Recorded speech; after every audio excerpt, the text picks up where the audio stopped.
দুদিন আগে এশিয়া কাপে ভারত পাকিস্তান ম্যাচ বাতিলে পাবলিক ইন্টারেস্ট লিটিগেশন আবেদন করা হয় ভারতের সুপ্রিম কোর্টে।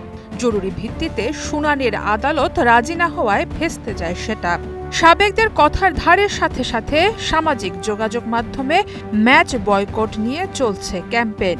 আর এসবের মাঝেই আজ দুবাইয়ে মাঠে গড়াচ্ছে India Pakistan high voltage match. এবারের এশিয়া কাপে সুপার সানডে টুর্নামেন্টের সবথেকে হাই ভোল্টেজ ম্যাচ। কে জানতো ইন্ডিয়া পাকিস্তান ম্যাচের টিকিট বিক্রি নিয়েও ভাবতে হবে আয়োজকদের। অথচ এবছরই চ্যাম্পিয়ন্স ট্রফিতে মুখোমুখি হয়েছিল দুদল। এই টুর্নামেন্টে দুই দলের মাঠের লড়াইয়ে নামার আগে যে আমেজটা ছিল সেটা এখন অনেকটাই থমথমে। ম্যাচ পূর্ববর্তী সংবাদ সম্মেলনেও ইন্ডিয়া বা পাকিস্তান দুই টিমেই কেমন যেন শীতল একটা ভাব। বিশ্রামেই দিন কাটিয়েছে ইন্ডিয়ানরা। পাকিস্তানের সায়েম আইয়ুব অবশ্য বললেন, রাজনৈতিক বা কূটনৈতিক বিবেচনা নয়, তাদের জন্য এই ম্যাচটা অন্য সব ম্যাচের মতোই।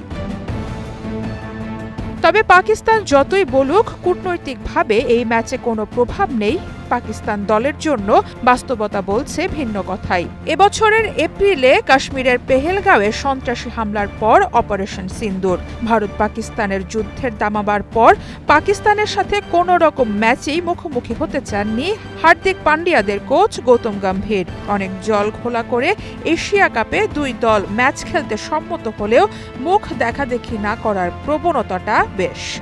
তাই তো ভারতীয় গণমাধ্যমের খবর, বিসিসিআইয়ের কোনো কর্মকর্তাই দুবাইয়ে পা রাখেননি এই ম্যাচ দেখতে। 15 মাস পর ইন্টারন্যাশনাল টি-20তে মুখোমুখি হচ্ছে ইন্ডিয়া পাকিস্তান।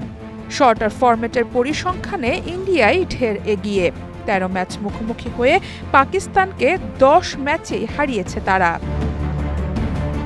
যদিও শেষ টি-20 বিশ্বকাপের পর দুই দলেই এসেছে পরিবর্তন।